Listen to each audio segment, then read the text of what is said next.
솔로몬 왕이 마시는 그릇은 다 금이요 레바논 나무의 궁의 그릇도 다 정금이라 은기물이 없으니 솔로몬 시대의 은은 귀히 여기지 아니하면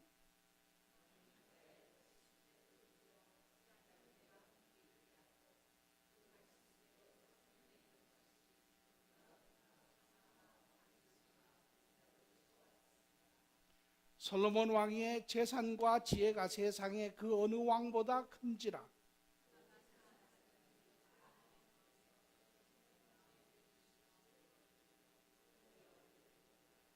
그들이 각기 예물을 가지고 왔으니 곧 은그릇과 금그릇과 의복과 갑옷과 향품과 말과 노새라 해마다 그리하였더라. 아멘. 솔로몬 왕 두 가지 특징이 우리가 지금까지 본 열왕기상에 나타나지요. 하나는 아버지를 쫓아 아주 신실하게 하나님을 섬긴 자의 모습입니다. 아버지 다윗은 하나님의 마음에 합한 자라, 하나님의 마음을 항상 쫓은 자라, 모든 삶의 영역에서, 모든 일에서, 모든 관계에서 항상 하나님이라고 하면, 하나님이시면 어떻게 할까라고 하는 질문을 하며 그 상황 여건들의 길을, 답을 찾아간 그러한 사람이지요. 솔로몬 그의 아버지 다윗의 그러한 신앙을 보고 배워 그 길을 쫓아간 자입니다. 또 두 번째는 보니까 그 솔로몬에게 나타난 지혜가 세상의 그 어떤 사람보다도 뛰어난 지혜를 가진 자다라고 이야기를 하지요. 그와 더불어 오늘 10장 11절에 나타나는 특별한 것을 보면 그의 명성과 그의 부가 이전에도 이후에도 전대미문하기에 아주 유일한 그러한 엄청난 부귀와 영화와 명예를 누린 자다라고 이야기를 합니다. 그리스도인들이 첫 번째 질문을 한번 해보겠습니다. 그리스도인들이 부유한 것 문제 있습니까? 여러분 생각에는 그리스도인들이 부유한 것 잘못됐다고 생각하십니까? 그리스도인들은 가난한 삶을 살아야 그것이 마땅하다라고 생각을 하십니까? 성경에 그 두 가지가 같이 동시에 나와 있습니다. 그렇기 때문에 믿는 사람들이 많이 혼동스럽죠. 또 현실에 우리가 이 땅에 사는 동안 물질이 필요합니다.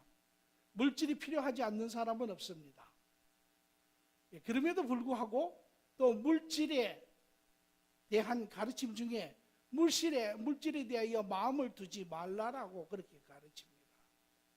아주 두 개가 서로 양분되어서 사람들로 하여금 많은 혼돈을 야기하고 있는 것을 볼 수 있습니다. 오늘 저는 바라기는 여러분이 지금 가지고 있는 물질관에 대해서 한번 정직하게 여러분 스스로에게 물어보시기 바랍니다. 과연 나는 어떠한 하나님관을 가지고 있으며 어떤 물질관을 가지고 있는가? 또 여러분 나름대로의 질문도 있을 것이고 여러분 나름대로의 또 정립된 부분도 있을 것입니다. 과연 여러분은 물질과 하나님의 함수관계가 어떻게 되어 있다고 생각을 하십니까? 여러분의 신앙생활 안에 물질은 어떠한 위치에 자리를 잡고 있습니까? 어떻게 이해를 해야 합니까? 왜? 한 예를 들어서 오늘 신앙생활 하는 사람도 세상에 여전히 성공하려고 모든 방법을 다 동원하고 있습니다. 그러면 만약에 우리가 그리스도인이 물질에 대한 그러한 마음을 갖지 말아야 한다면 우리는 세상에 대한 어떤 성공에 대한 모든 그런 욕망을 다 내려놔야 합니다. 그렇습니까? 그렇지 않지요. 우리는 세상에 나가면 어떤 영역이든 간에 그 영역 안에서 최선을 다해서 그것에서 성공하려고 무던한 애를 씁니다. 그러면 여러분의 신앙과 여러분의 현실의 삶과는 아주 이율배반적인 그러한 함수관계가 있습니다. 어떻게 이해를 해야 합니까? 여러분 가운데 나는 물질이 없으니까 그러실 수도 있죠. 그러면 우리가 하나님 일을 하는 데는 물질이 필요하지 않습니까? 물질 필요하지요. 오늘 이 부분이 잘 정립이 되어야 여러분의 신앙생활이 즐겁고 여러분의 신앙 가운데 삶이 더 큰 그러한 힘을 받을 줄 확신합니다. 오늘 여러분 말씀 가운데 하나님과 재물의 관계가 잘 정립되시기를 바랍니다. 재물이 축복입니까? 여러분 답해 보십시오. 재물이 축복입니까? 축복이라고 생각하십니까? 저주라고 생각하십니까? 그럼 말씀으로 돌아가서 보겠습니다. 창세기에 하나님이 계획이 나타나 있습니다. 죄가 이 땅에 들어오기 전에 하나님께서 인간을 향하여, 인류를 향하여, 하나님과 관계하고 있는 자들을 향하여 물질에 대한 하나님의 계획이 나타나 있습니다. 창세기 1장 28절에서 29절의 말씀을 보니까 하나님이 그들에게 복을 주시며 하나님이 그들에게 이르시되 생육하고 번성하여 땅에 충만하라, 땅을 정복하라, 바다의 물고기와 하늘의 새와 땅에 움직이는 모든 생물을 다스리라 하시니라. 하나님이 이르시되 내가 온 지면에 씨 맺는 모든 채소와 씨 가진 열매 맺는 모든 나무를 너에게 주리니 너희의 먹을거리가 되리라. 하나님이 하나님의 자녀로 지은 모든 인류의 조상들에게 하나님이 축복하고 계시는 것을 봅니다. 삶에 필요한, 물론 그 당시에는 돈도 없었고 금도 없은 그런 때였지만, 그러나 중요한 것은 그들이 이 땅에 존재하는 필요한 부분들을, 삶에 필요한 부분들을 전부 공급하고 계시는 것을 봅니다. 그러면 여러분 뭐라고 이야기하십니까? 삶의 필요를 충족하게 하는 그러한 재물적인 것이 축복입니까? 저주입니까? 여기서 보니까 하나님이 축복하고 계시지요. 그러면 또 이어서 보겠습니다. 죄가 들어온 후에 세상이 이제 많이 바뀌어졌죠. 하나님께서 이제 그의 구원의 뜻을 나타내시고 이스라엘 백성을 부르시고 이스라엘 공동체에게 하시는 이야기입니다. 신명기 28장 1절 2절의 말씀을 보니까 내가 내 하나님 여호와의 말씀을 삼가 듣고 내가 오늘 내게 명하는 그의 모든 명령을 지켜 행하면 내 하나님 여호와께서 너를 세계 모든 민족 위에 뛰어나게 하실 것이라. 내가 내 하나님 여호와의 말씀을 청종하면 이 모든 복이 내게 임하며 내게 이르리니. 그리고 그 후에 계속 말할 수 없는 복이 나오고 있습니다. 자손이 복을 받고 들어가 그 집을 방문하는 사람이 복을 받고 어디를 가도 복을 받고 그러한 복이, 형통함이 있다라는 거죠. 축복이 재물적인 어떠한 축복의 그런 개념이 복입니까? 저주입니까? 여기에도 복으로 나타나고 있죠. 또 열왕기상 오늘 솔로몬의 이야기를 10장 23절에서 25절을 보니까 솔로몬의 왕의 재산과 지혜가 세상의 그 어느 왕보다 큰지라. 온 세상 사람들이 다 하나님께서 솔로몬의 마음에 주신 지혜를 들으며 그의 얼굴 보기를 원하고 그들이 각기 예물을 가지고 왔으니 곧 은그릇과 금그릇과 의복과 과복과 향품과 말과 노새라 해마다 그리하였더라.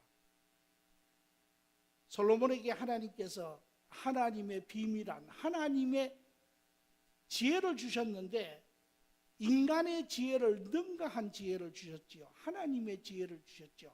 그것도 하나님의 모든 지혜를 준 것도 아니고 하나님의 지혜의 일부분을 주었습니다. 그러나 그 하나님이 주신 그 지혜가 인간의 모든 지혜를 능가하기에 충분합니다.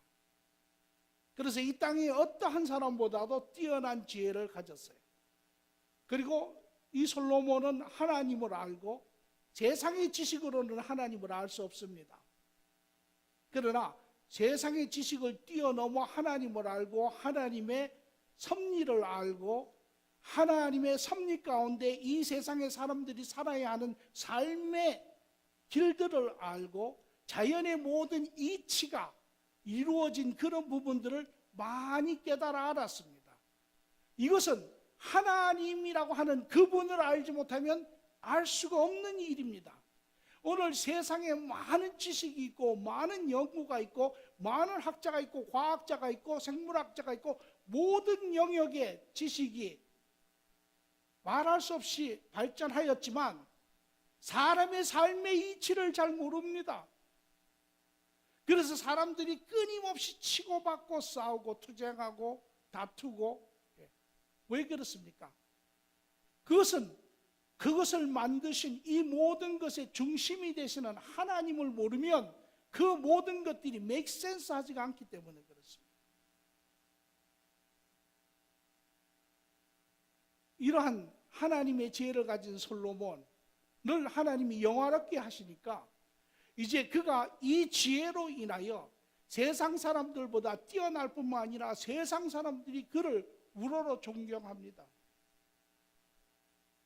그리고 그에게 서로, 여기 마지막에 보니까 해마다 그리하였더라, 서로 자기의 귀한 것으로 그를 높이기를 원합니다. 솔로몬같이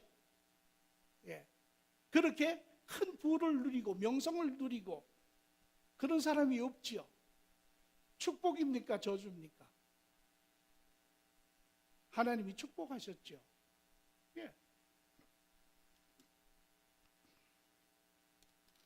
오늘 이제 예수 그리스도가 오신 후에 오늘 성도들의 삶은 어떻습니까? 물질의 축복이 저주입니까? 축복입니까? 로마서 8장 32절의 말씀을 보니 자기의 아들을 아끼지 아니하시고 우리 모든 사람을 위하여 내주시니가 어찌 그 아들과 함께 모든 것을 우리에게 주시지 아니하겠느냐. 하나님의 계획이 창조에서부터 시작하여 제2전에 제 후에 다시 하나님의 구속의 섭리 가운데 나타나시고 예수 그리스도 안에 나타나신 하나님의 계획은 동일한 계획입니다. 그것은 무엇입니까? 하나님은 사랑하는 자를 축복하시기를 원하세요. 삶의 모든 영역에서 축복하기를 원하세요. 이것이 첫 번째 원칙입니다. 축복은, 재물은 축복이죠. 하나님이 축복하시는 것입니다. 첫 번째 우리가 정리해야 될 부분이다. 그러면 또 두 번째 문제를 묻겠습니다. 축복의 재물이 저주가 될 수 있습니까? 여러분의 답은 무엇입니까? 축복의 재물이 저주가 될 수 있습니까? 답은 저주가 될 수 있습니다. 이것이 우리가 혼돈스러운 이유이기도 합니다. 하나님이 축복으로 주시는 재물이라 할지라도 그것을 우리가 바로 쓰지 못하면 이것이 우리에게 저주가 됩니다.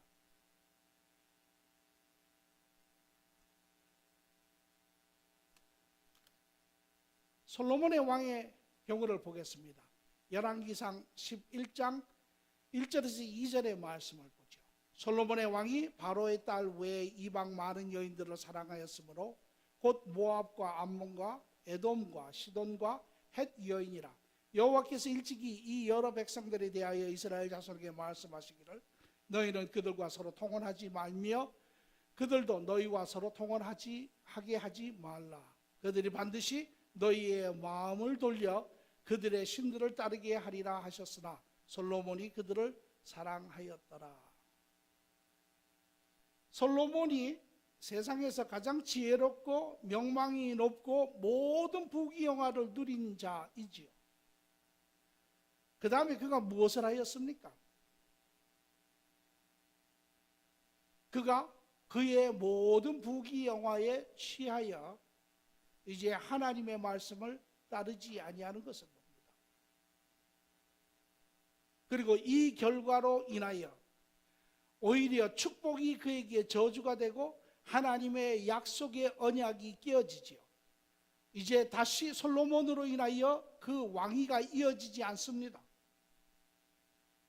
이스라엘의 왕위를 빼앗길 뿐만 아니라 하나님의 은혜를 베풀어서 솔로몬 때는 하나님이 그리 하시지 아니하시지만 그의 아들 르호보암 때 와서 이제 여러분이 잘 아는 것처럼 이스라엘이 북이스라엘과 남이스라엘로 분리가 됩니다. 그리고 끊임없이 싸움이 시작이 됐죠. 축복이 저주가 되었습니까? 저주가 되었습니다.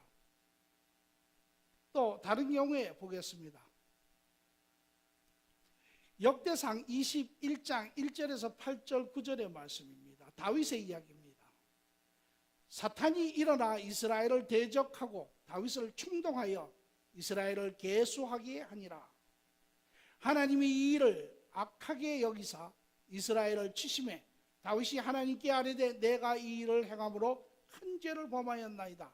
이제 간구하옵나니 종의 죄를 용서하여 주옵소서. 내가 심히 미련하게 행하였나이다 하니라. 이 사건은 무슨 사건이냐 하면 다윗이 이제 통일 왕국을 이루고 그의 명성이, 그의 군사력이, 그의 왕권이, 그의 권위가, 그의 지위가 아주 정상에 다다랐습니다.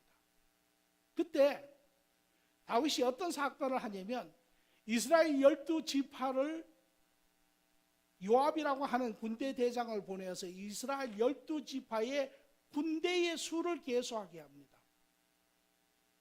그게 뭐가 잘못되었습니까? 여러분 그렇게 이야기하실 수 있습니다.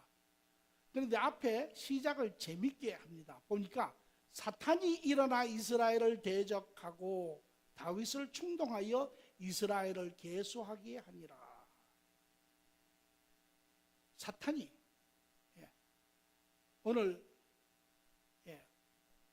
우리 믿는 사람들은 이제 이 사탄에 대해서 잘 알아야 합니다. 우리가 옛날에 손자병법에 이런 말이 있죠. 적을 알고 싸우면 백전백승이다 라는 말이 있습니다. 오늘 믿음의 사람들은 가만히 있는 사람들은 아닙니다. 끊임없는 영적 전쟁이 일어나고 있죠. 그런데 많은 경우에 많은 사람들은 전혀 사탄에 대해서 생각하지도 않습니다. 그리고 그것이 어떻게 어떤 방법으로 와서 공격하는지도 잘 모릅니다. 사탄의 역사의 가장 대표적인 것은 이렇습니다. 여러분이 신앙인으로서 여러분이 신앙의 바른 사람으로서 무엇이 삶의 옳은 길이고 잘못된 길인 줄을 여러분이 압니다. 그런데 여러분 마음속에 그게 하기 싫습니다. 하나님 말씀 앞에 순종하기 싫습니다. 아는데 굴복하기 싫습니다. 그것이 바로 마귀의 역사지.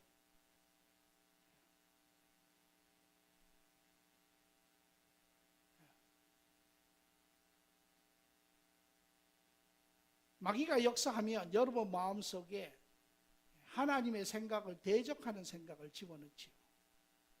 그런데 중요한 것은 그 중에 신앙생활에 깨어있는 사람들은 그것을 압니다. 그럼에도 불구하고 그런 생각이 다른 것임에도 불구하고 순종하지 않습니다. 그건 마귀에게 속는 거죠. 넘어지는 것입니다. 하나님의 뜻을 거스리는 것입니다. 관계를 깨트리는 것입니다. 신앙인들은 깨어 있어서 하나님과 동행하며 하나님의 뜻을 알아갈 뿐만 아니라 그렇게 생각으로 가는 길을 방해하는 그러한 생각이나 마음이 들 때 그것을 깨달아 이기고 나가는 자들이 참 신앙인들의 모습입니다.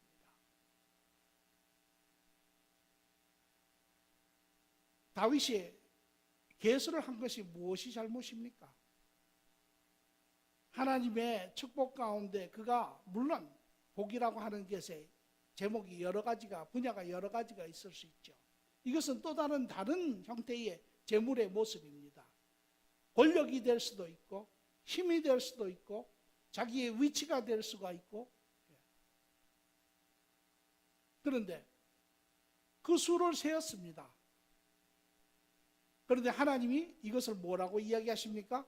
하나님이 이 일을 악하게 여기사 아니 하나님이 축복을 주셔서 모든 왕국 중에 뛰어난 왕국이 되었는데 그리하여 그것을 계수하였는데 그것이 왜 하나님 보시기에 악합니까?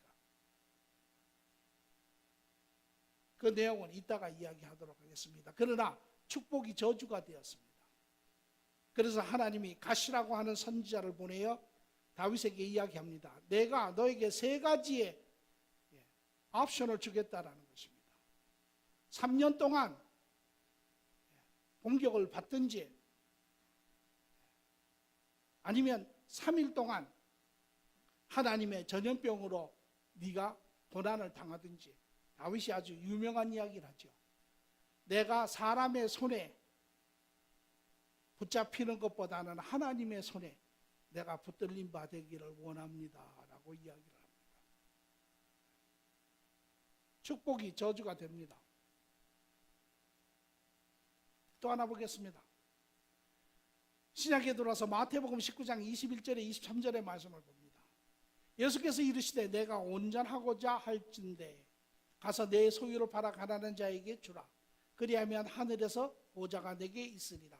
그리고 와서 나를 따르라 하시니 그 청년이 재물이 많음으로 이 말씀을 듣고 근심하여 가니라. 예수께서 제자들에게 이르시되 내가 진실로 너에게 이르노니 부자는 천국에 들어가기가 어려우니라. 청년이 재물이 많았습니다. 그런데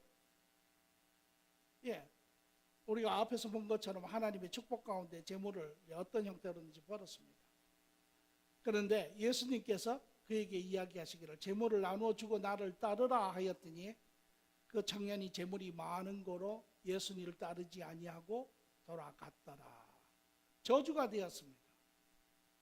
축복이 저주가 되었습니다. 우리가 하나님의 것을 바로 알지 못하면 하나님의 축복이 우리에게 저주로 임하는 것을 볼 수 있습니다. 어떻게 축복이 저주가 됩니까? 어떻게 재물이 잘못하면 우리에게 저주가 될 수 있습니까? 앞에 우리가 두 경우를 보았습니다. 하나님의 축복이었고 그러나 그 축복을 받은 자들이 오히려 저주로 그들의 삶 가운데 임하는 것을 봅니다. 왜 그렇습니까? 이유가 무엇입니까? 마태복음 6장 24절의 말씀을 보니 이렇게 이야기했죠. 한 사람이 두 주인을 섬기지 못할 것이니 혹 이를 미워하고 저를 사랑하거나 혹 이를 중히 여기고 저를 경히 여김이라. 너희가 하나님과 재물을 겸하여 섬기지 못하느니라. 오늘 많은 사람들은 하나님과 재물을 같이 섬기려고 애를 씁니다. 그러나 재물과 하나님을 같이 섬길 수는 없습니다. 그러면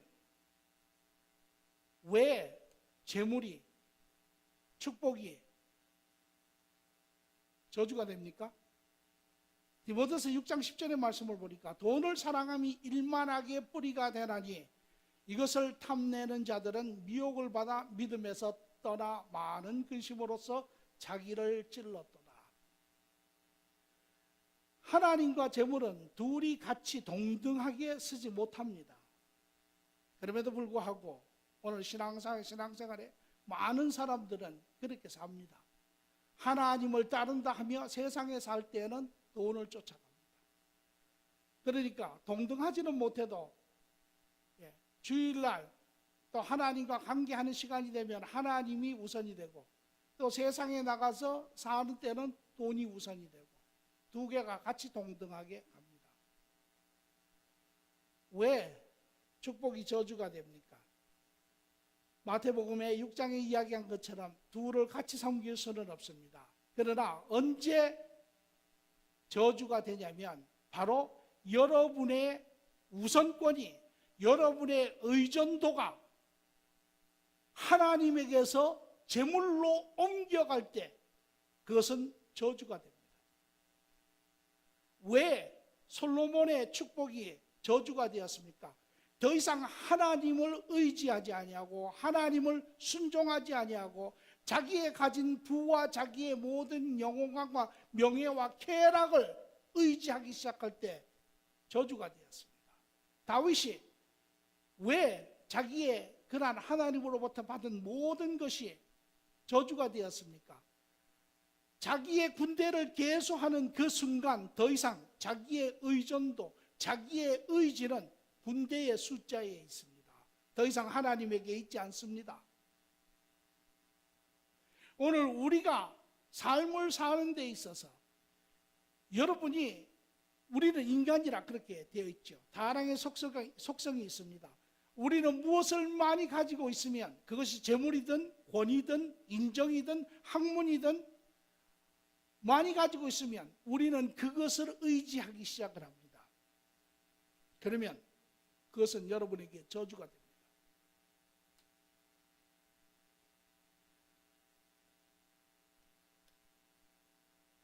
그러면 차라리 축복을 안 받는 것이 낫겠습니까? 그러면 저주도 없을 테니까. 그렇겠습니까? 그렇지 않죠. 그렇지 않습니다. 그 축복을 어떻게 하면 축복이 축복되게 합니까? 어떻게 하면 그 축복이 저주되는 것을 막을 수 있습니까? 그것은 디모데전서가 아니고 마태복음 5장 3절의 말씀을 보니까 심령이 가난한 자는 복이 있나니 천국이 그들의 것이라. 우리가 가진 축복이 무엇이든지 간에 우리가 많은 것을 가지면 우리가 심령이 어떻게 돼요? 심령이 부유해집니다. 내가 이만큼을 가졌으니, 내가 이런 위치에 있으니, 내가 이런 사람이니 심령이 부유해지죠.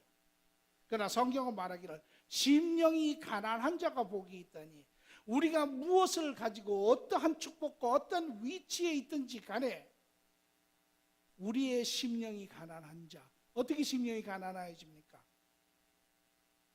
내가 가진 것을 보는 것이 아니라 그것을 주신 이를 바라볼 때 심령이 가난하여지는 것입니다. 오늘 혹시 여러분 가운데 심령이 부유한 자 계십니까? 가진 것으로 인하여 심령이 부유하십니까?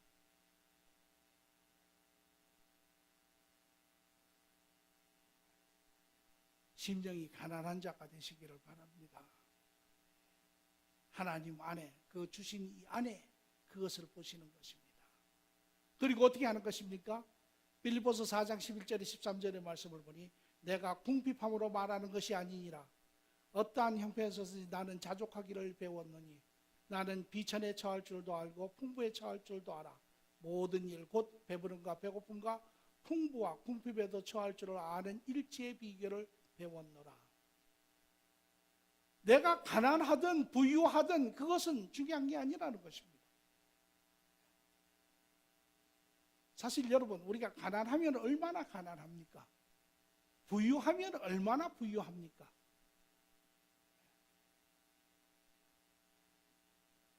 막 허덕이며 사는 사람들 앞에 가서 저는 그런 질문을 해보고 싶어요. 하루 세 끼 먹고 사는데 얼마 필요합니까? 먹고 사는 것, 그거 메꾸기 위해서 사람들이 허덕이는 거 아닙니다. 자기의 끊임없는 욕심을 못 채워서 허덕이는 것이죠. 자족하면 하루 세 끼에 먹고 사는 것 큰 돈 안 듭니다. 자족하는 것이죠. 제가 저희 아버님한테 배운 게 하나 있어요. 저희 아버님이 어려운 시대에 태어나셔서 아주 애쓰시고 자수성가를 하셨는데, 그런데 그분이 참 놀라운 것은 자수성가를 하셔서 그런지 모르지만 그렇게 물질을 퐁퐁 쓰시는 분이 아니세요. 그럼에도 불구하고 물론 이제 세상에서 살면서 물질이 얼마만큼 또 필요한지도 잘 아시는 분이지만 항상 그런 이야기를 하셨어요. 하루 세 끼 먹고 사는 것, 그렇게 많은 것을 요하지 않는다. 항상 그렇게 자족하는 그런 모습을 자녀들에게 이렇게 보여주셨는데, 저희 아버님은 그 당시에 뭐 신앙생활도 안 하신 분이지만은 그러나 삶 가운데 그런 것을 배우시고 가르쳐 준 것처럼 우리가 자족하는 것을 배워야 합니다. 이 땅에 살면서 우리에게 필요한 것이 과연 얼마나 적은 부분인지, 거기에 비해서 우리는 얼마나 많은 것을 가지고 있는지 우리는 볼 줄 알아야 합니다. 자족하지요. 오늘 우리가 정말 자족하면 우리가 가지고 있는 재산의 100분의 1도 일이면 사는데 어렵지 않습니다. 나머지 100의 99분은 사실은 우리에게 그렇게 꼭 필요한 부분들은 아닙니다. 마태복음 6장 20절에 보니까 오직 너희를 위하여 보물을 하늘에 쌓아두라. 거기는 좀이나 등록이 해야지 못하고 도둑이 구멍을 뚫지 못하고 도둑질도 못하느니라. 어떻게 쌓습니까? 어떻게 하는 것이 쌓습니까? 어떻게 하는 것이 더 축복이 되게 하는 것입니까? 하늘에 쌓으라는데 그것은 고린도후서 바로 8장 9절의 말씀입니다. 우리 주 예수 그리스도의 은혜를 너희가 알거니와 부유하신 이로써 너희를 위하여 가난하게 되심은 그의 가난함으로 말미암아 너희를 부유하게 하려 하십니다. 오늘 우리가 자족하는 것 이외의 부분에 욕심내지 아니하고 그것을 흘려보내는 것입니다. 우리의 부유함으로 주위의 사람들을 부유하게 하는 것입니다. 스스로 부유하나 가난한 자가 가난하게 되는 것이죠. 비워서. 그러나 이 부유함으로 그대로 움켜쥐고 있으면 이 축복은 저주가 됩니다. 흘려보내시기 바랍니다. 자족하시고 하나님이 모든 것의 축복의 근원이 되시는 하나님이 여러분과 계시고 그분이 이제까지 축복하셨고 그분을 바라보시고 의지하시고 그분이 축복하신 것 안에 여러분 스스로 자족하시고 그것을 흘려보내 다른 사람을 부유케 하게 할 때 여러분은 하나님의 축의 복의 통로가 되시죠. 축복의 통로가 되시는 것이에요. 그리고 여러분은 그 물질을 끊임없이 하나님의 선한 일로 이루어 가게 되시는 것입니다. 오늘 이것이 하나님과 물질의 함수 관계입니다. 오늘 이것이 우리가 이 땅에 살면서 물질이 필요하지만 물질이 필요로 하는 물질의 참 부분은 사실은 우리의 삶에 그러한 필요한 부분들은 그렇게 많지 않습니다. 얼마든지 자족할 수 있습니다. 그런 것들을 여러분이 주위의 사람들에게 자족케 할 때, 부유케 할 때 하나님을 대신하여 하나님의 대리인으로 그리할 때 여러분 내적으로 외적으로 하나님의 축복이 계속 축복으로 여러분 가운데 임하시는 것입니다.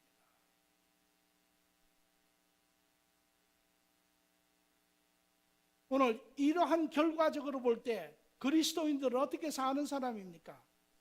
그리스도인들은 일부러 가난하게 사는 자들이 아닙니다. 그리스도는 물질을 부인하는 자들이 아닙니다. 그리스도는 하나님의 축복을 거부하는 자들이 아닙니다. 그 누구보다도 하나님의 축복이 필요하지요. 그러나 이 축복이 나에게 쌓이는 것이 아니라 이것이 나를 통하여 흘러 다른 사람들에게 많은 부유함을 끼치는 그런 것입니다. 그래서 이 삶을 볼 때 결과적으로 그리스도인들은 바른 그리스도인들은 다 내어주는 삶을 사는 사람들이죠. 그래서 많은 것을 소유하지 않습니다. 그것을 결과적으로 사람들은 말하기를 가난하다라고 이야기를 합니다. 그러나 실제로 가난한 자들이 아닙니다. 가장 부유한 자들입니다. 그러나 그리스도께서 자기의 목숨을 주어 다른 사람들을 부유케 하신 것처럼 다른 사람들을 부유케 하는 그러한 삶을 사는 자들입니다. 저 사람은 죽었는데 방 한 칸도 없이 저렇게 죽었습니다.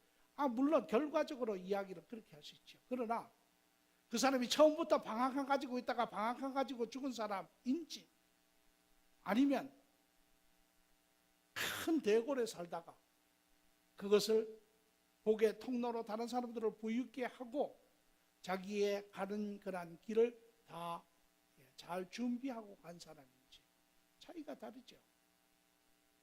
이것이 그리스도인들의 사는 삶의 모습입니다. 복의 근원입니다. 복의 통로입니다. 세상 사람들을 부유케 하는 자입니다. 가장 부유한 자이나 가장 가난한 자가 되기를 원하는 자들입니다. 자족하는 자들입니다. 오늘 이 말씀 가운데 여러분의 삶이 신앙과 물질이 잘 정리되기를 바랍니다.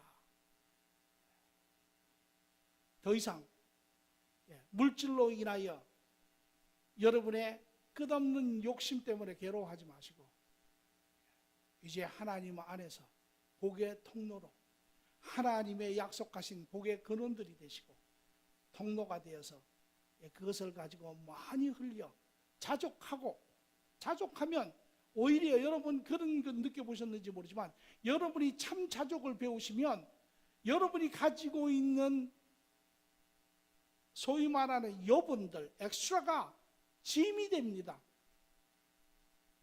오히려 그것이 부담스럽습니다.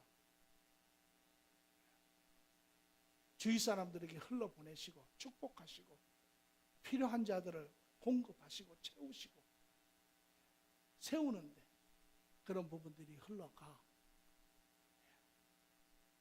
하나님과의 그러한 바른 관계 안에 여러분의 삶들이 잘 정리되기를 간절히 축원합니다. 좋으신 주님 감사합니다.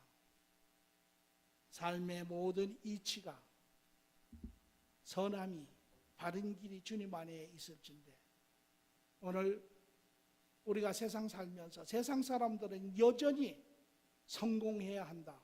그것이 물질이든 그것이 지위든 그것이 명예든 권력이든 그러나 그것은 하나님을 잃어버린 우리 인간의 그러한 말할 수 없는 공허함을 인간의 욕심으로 채우려고 하는 그러한 삶의 모습일 뿐.